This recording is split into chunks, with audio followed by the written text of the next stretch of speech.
Bonjour tout le monde. Alors aujourd'hui je vous fais la vidéo que je vous ai promis dans ma dernière vidéo. Ça va être comment laver des Sisterlock ou des Microlock. C'est à peu près la même chose. La seule chose qui va changer, c'est le produit. Alors si cette vidéo t'intéresse, reste branché.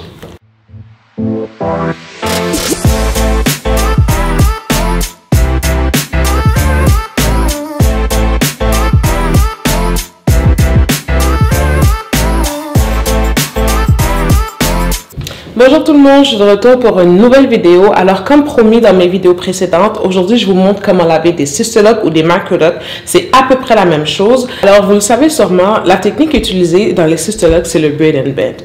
Alors on va faire des tresses, ou si vous avez les cheveux courts, on va simplement mettre des élastiques. Je vais le faire en temps réel devant vous, comment moi je le fais dans mes cheveux. Et pour les Microlock, je conseille à mes clientes exactement la même chose. Alors, le but, c'est d'éviter le slippage, d'éviter que les locks glissent ou qu'ils se défassent. Moi, j'ai les cheveux quand même assez longs, fait que je vais faire une tresse. Ma tresse, je ne vais pas la partir de la racine parce que je veux laisser de l'espace pour passer mes doigts entre pour laver lors du shampoing. Alors, on va aller faire des tresses. Vous avez vu, je commence bien loose. Et ce qu'on veut vraiment, c'est protéger la pointe. Parce que tant aussi longtemps que les cheveux ne sont pas lock, comme on dit, ils peuvent glisser ou ils peuvent faire des boules. Okay. Fait arriver à la pointe, ce qu'on veut, c'est protéger la pointe. Ce que je vais faire, c'est que je vais remonter la pointe vers le haut et je vais aller mettre mon élastique ici. Donc là, j'ai un cheveu bien protégé et ma pointe est retournée vers le haut et j'ai mis l'élastique par-dessus. Et j'ai assez d'espace pour frotter lors des shampoings. L'élastique que j'utilise les Ouchless réutilisables. Il y en a qui aiment les élastiques en caoutchouc, en plastique. Moi, j'ai une préférence pour ceux-là parce que les autres, je trouvais que quand je les enlevais, ça m'arrachait des petits cheveux dans la pointe. Et j'avais de la misère à les trouver et à les enlever. Fait que j'ai opté pour ceux-là. Ils sont réutilisables, ils sèchent vite et ils sont faciles à enlever, mais allez avec votre préférence, il n'y a pas de problème. L'important, c'est que vos pointes soient protégées. Alors, je vais y aller pour une deuxième fois pour que vous puissiez voir de plus près ce que je fais. Comme j'ai dit, si vous avez les cheveux courts, on va juste, admettons que mes cheveux m'arriveraient ici, on va juste aller tourner la pointe et mettre l'élastique pour aller protéger la pointe s'ils sont trop courts pour pouvoir les tresser. Alors, je vais le refaire avec en avant ici. Je vais aller faire une tresse très loose à la racine et je serre un peu plus vers la pointe. Ce que je veux, c'est que mes mèches soient protégées. Et ça va être ça pour le début de vos locks. Tant que vos cheveux ne sont pas locks, c'est comme ça que je conseille à mes clients de laver leurs cheveux. Même chose si vous allez à la piscine ou si vous imbibez vos cheveux d'eau complètement. Alors, je remonte ma pointe vers le haut. Je mets mon élastique que je remonte vers le haut sur ma pointe. Et voilà. Alors, je vais faire la même chose pour tous mes cheveux.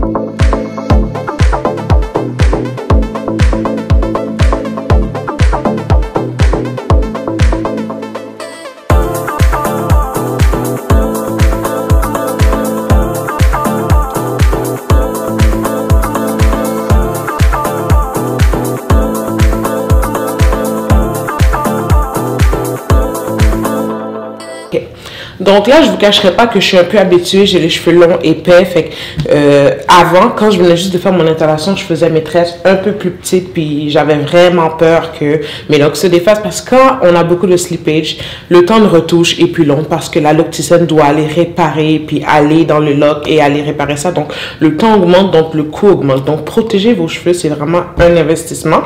Ce que j'aimais faire et ce que je fais encore un peu au début pour mes edges, parce que comme vous voyez, les petits locks ici qui ne sont pas dans la tresse parce qu'ils sont trop courts vu que et non plus on veut pas faire une tresse trop serrée.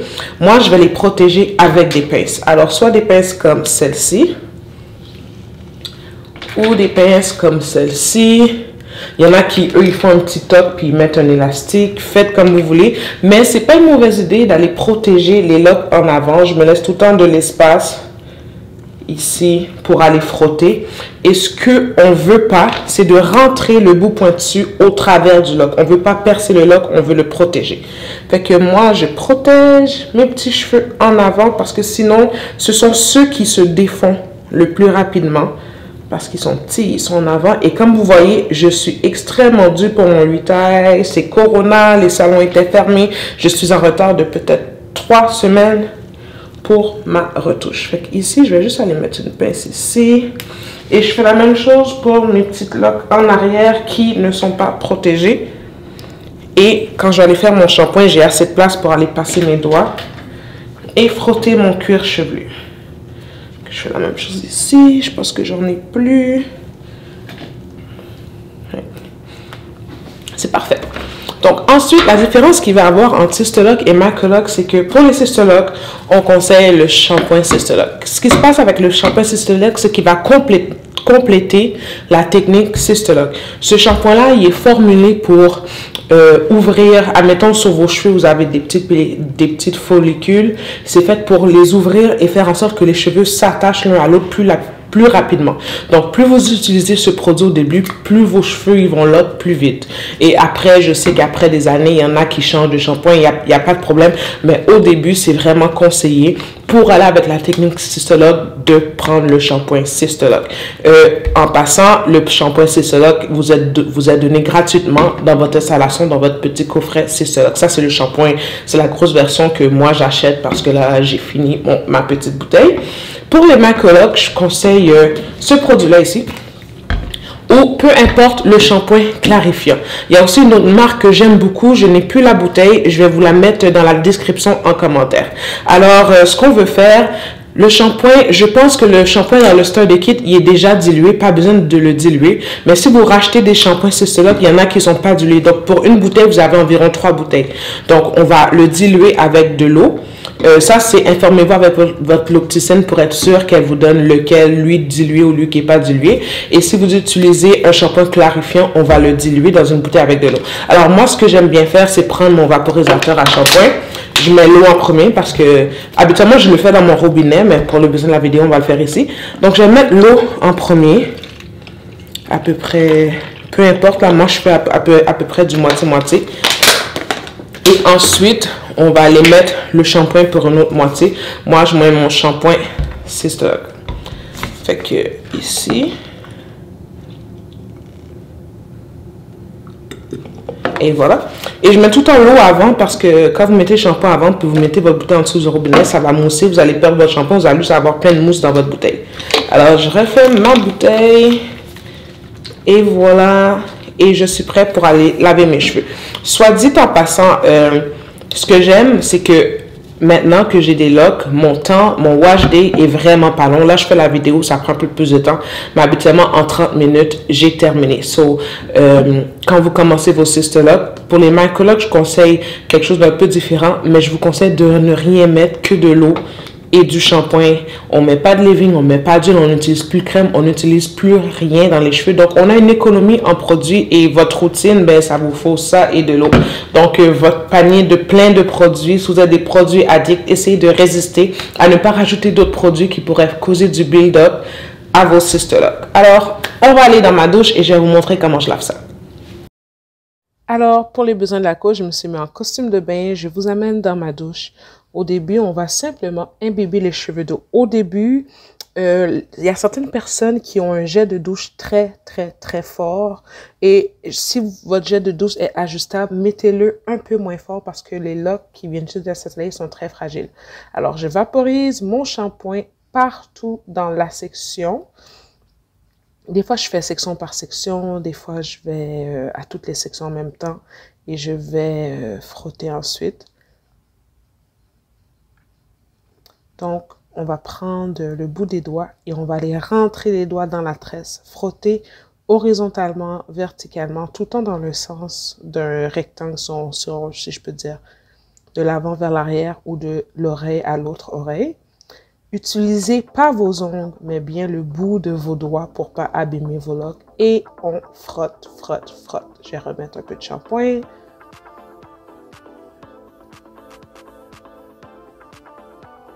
J'ai bien imbibé ma section de shampoing. Vous voyez, ça va mousser un petit peu. Et je frotte et on va aller faire ça pour absolument toutes les sections. Arrivé aux cheveux, je donne un massage pour faire pénétrer le shampoing dans la tresse. Vu que c'est pas un cuir, je peux pas frotter de la tresse de la même manière, mais je la frotte entre mes doigts ou je lui donne un massage pour être sûr que le shampoing va partout et dans toute la longueur du cheveu. Je rajoute mon shampoing, je vais aller partout, je vais aller un peu plus vite.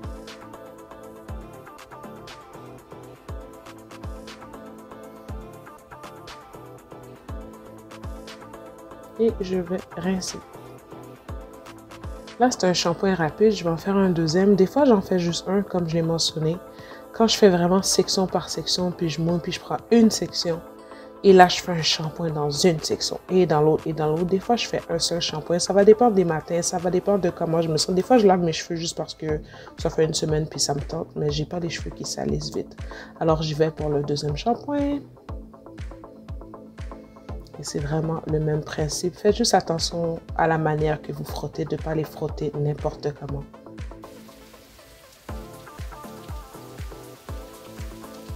Frotte, frotte, frotte, frotte, frotte, frotte, frotte, frotte. On va aller frotter maintenant chaque tresse pour aller mettre le shampoing dans les cheveux. Le rinçage, avec le shampoing Sistelock surtout, il faut rincer longtemps et abondamment. Rincer longtemps. Souvent, vous allez avoir des petits résidus après, blancs, comme si c'était des pellicules, mais ce n'est pas. C'est parce que vous n'avez pas rincé assez longtemps. Alors, je vais essorer chaque tresse. Et on se retrouve plus tard pour la suite. Alors là, je viens de sortir de la douche. J'ai vraiment rien fait. Je vous ai attendu. Ce que je vais aller faire, c'est aller enlever un peu d'excès d'eau. Ce qu'on appelle la technique de towel dry. Et si vous remarquez bien, j'utilise une serviette en microfibre. Je ne conseille pas d'utiliser les serviettes normales là, de bain parce que qu'est-ce qui se passe, c'est que parfois parfois, les petits résidus ou la petite mousse va s'en aller et va aller dans les loques, puis ça fait une forme de build-up. Et dans ce genre de loques-là, c'est tellement petit que c'est difficile de faire partir les accumulations. Donc, on n'utilise pas ça dans nos cheveux. Je conseille une serviette de microfibre, fait qu'il n'y a absolument rien qui peut en sortir. Ou la méthode du t-shirt noir, parce que c'est noir, puis il n'y a rien qui en sort. C'est un t-shirt en coton et ça absorbe très bien aussi et ça évite d'avoir des résidus dans les cheveux. Donc là, je vais aller enlever l'excédent d'eau. Lorsque j'étais en cours pour prendre la formation Sistelock, eux, ce qu'ils conseillent dans le livre, c'est de enlever tout de suite. On fait la technique pour enlever l'excédent d'eau et on enlève les élastiques tout de suite. Moi, j'ai certaines clientes que je trouve que quand ils enlèvent tout de suite, leurs cheveux étaient encore trop imbibés. Alors, je conseille d'attendre un peu que les cheveux soient peut-être 60, 70%, là, 80% sèche max. Pas obligé d'être sec, sec, sec, mais juste pour que l'excédent d'eau n'ait pas dérangé et soit pas encore présent pour encourager le slippage dans le fond. Fait que là, je vais juste presser dans mes cheveux. Et ce qui est le fun, c'est qu'au début, quand les cheveux ne sont pas lock, ils sèchent extrêmement vite. Plus ils vont être longs, plus ils vont être lock, plus ils vont être épais, plus ils vont prendre du temps à sécher. Mais à date, mes cheveux sèchent extrêmement vite. Mon fils fait la selle, ça fait même pas une heure. J'ai eu le temps de me laver les cheveux, de vous filmer tout ça. Et il n'est pas encore réveillé. Je pense pas que, habituellement, ça me prend 30 minutes de me laver les cheveux. Alors que c'est sûr qu'avant, avec ma routine capillaire, les cheveux naturels, les produits, ça me prenait plus qu'une heure, 2 heures même. Fait que là, je vais enlever mes pinces doucement. Comme je vous ai dit, on ne veut pas aller abîmer les locks, on ne veut pas aller passer au travers. J'enlève mes pinces doucement juste pour vous montrer. Habituellement, j'attends un petit peu plus, mais là, je commence à être habituée. Je commence à connaître mes cheveux, puis je suis capable de les réparer. Fait que pour le bien de la vidéo, je vais les enlever tout de suite. Et là, je vais aller enlever les élastiques. Comme je vous disais, j'aime bien ces élastiques-là parce que je trouve qu'ils n'arrachent pas mes cheveux. Puis quand je les enlève, ben c'est facile. Là, je fais juste les défaire. Et voilà, c'est enlevé. Je les laisse sécher. Ils sèchent extrêmement vite. Je les laisse là, ils sèchent. Et je les remets dans mon pot pour ma prochaine utilisation. Ça m'évite d'en acheter. Ça m'évite d'entendre des clac, clac, clac. Parce que sont en caoutchouc, là, on dirait que je me battais pour les enlever. Fait que là, je trouve mes cheveux encore un peu humides. Et voilà, je vais faire la même chose partout pour enlever mes tresses.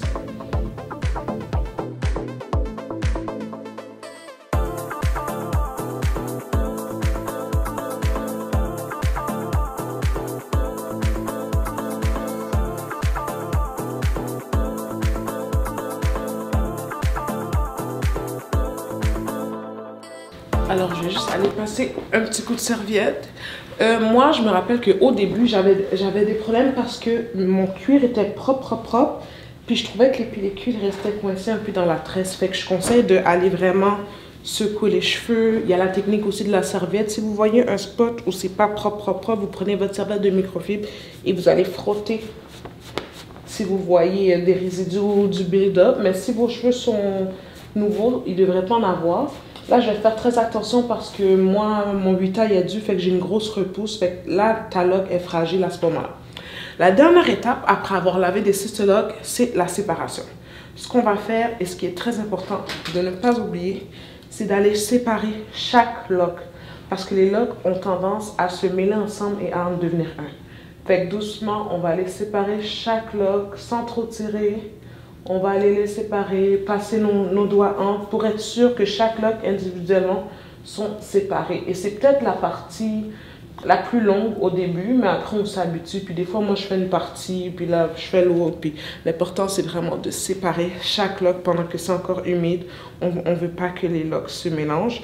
Je vais faire en avant pour vous le montrer, puis je ferai le reste après.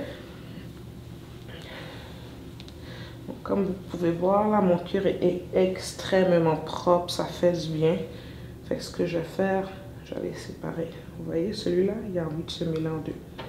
Je vais les séparer, je vais les séparer, je vais les séparer, je vais les séparer, je vais les séparer, je vais les séparer. Tu sais, habituellement, je me sépare ça un peu mieux là pour que vous puissiez voir.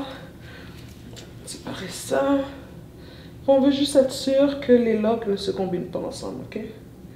On va séparer, on ne tire pas trop fort. Quand vous avez fini une section, passez les doigts entre. Moi, ma repousse là, elle est tellement dure que j'ai comme peur de m'arracher une loque, là.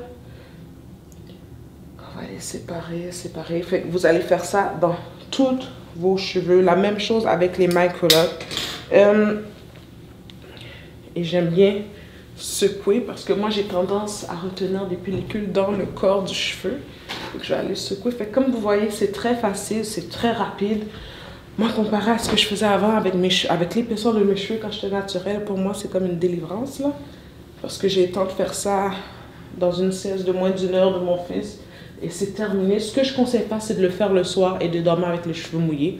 On peut développer des champignons dans les cheveux ou une odeur un peu bizarre. Tu sais, l'odeur de linge mouillé un peu, on peut développer ça dans vos locks. Alors, n'allez pas dormir le soir avec les cheveux imbibés d'eau. Faites-le le matin, puis ça sèche très vite. Des fois, je me lave les cheveux le matin, j'ai le temps de déjeuner, faire des choses, ils sont sèches, je les défais et je sors. Et pour la première fois de ma vie, je peux faire un wash and go, si je peux dire ça comme ça. Donc là, je vais juste vous faire un close-up de mes cheveux qui sont dus pour un 8 taille et mon 8 taille est après-demain. Oh, j'ai des cheveux blancs. Oui. Alors, bien sûr, tu me fais un close-up.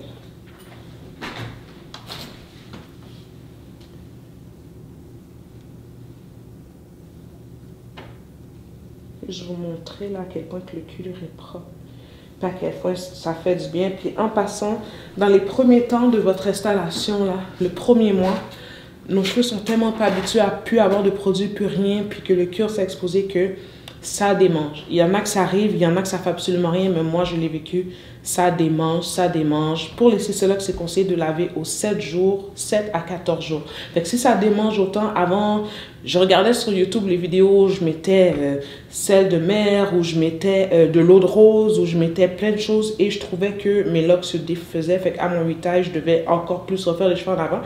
J'ai arrêté et j'ai juste décidé de me laver les cheveux aux 7 jours. Et là, vous avez vu, aujourd'hui, j'ai fait 2 shampoings.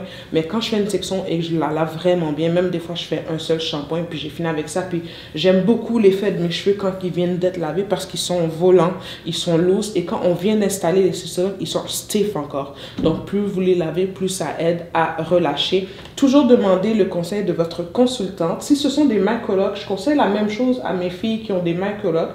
Mais surtout les micro-locks débutés en twist. Si vous avez les cheveux soie, je conseille vraiment d'attendre que ça soit un peu plus sèche avant d'enlever les élastiques. Alors c'était tout pour la vidéo d'aujourd'hui. N'oubliez pas de vous abonner à mon channel. Et si tu es une consultante cystologue, micrologue, peu importe, et que ta cliente a de la misère à laver ses cheveux, envoie-lui ma vidéo. Moi, c'est ce que je vais faire des vidéos spécialement aussi pour mes clientes pour que ça soit plus facile d'avoir un visuel et pour aider toutes les femmes dans leur nouveau journey de cystologue ou de micrologue. Alors, on se revoit dans une prochaine vidéo. N'oubliez pas de like et de donner vos commentaires si vous avez peut-être des suggestions ou quelque chose que je ne fais pas. Je ne crois pas que j'ai la science absolue, mais je suis à peu près sûre de ce que je fais parce que j'ai pu demander en classe beaucoup de conseils. Surtout pour mon conseil sur les pinces, c'est vraiment important d'éviter le slippage, surtout quand vous avez des baby locks et vous n'avez pas encore atteint le stade de maturation. Alors, on se revoit dans une prochaine vidéo.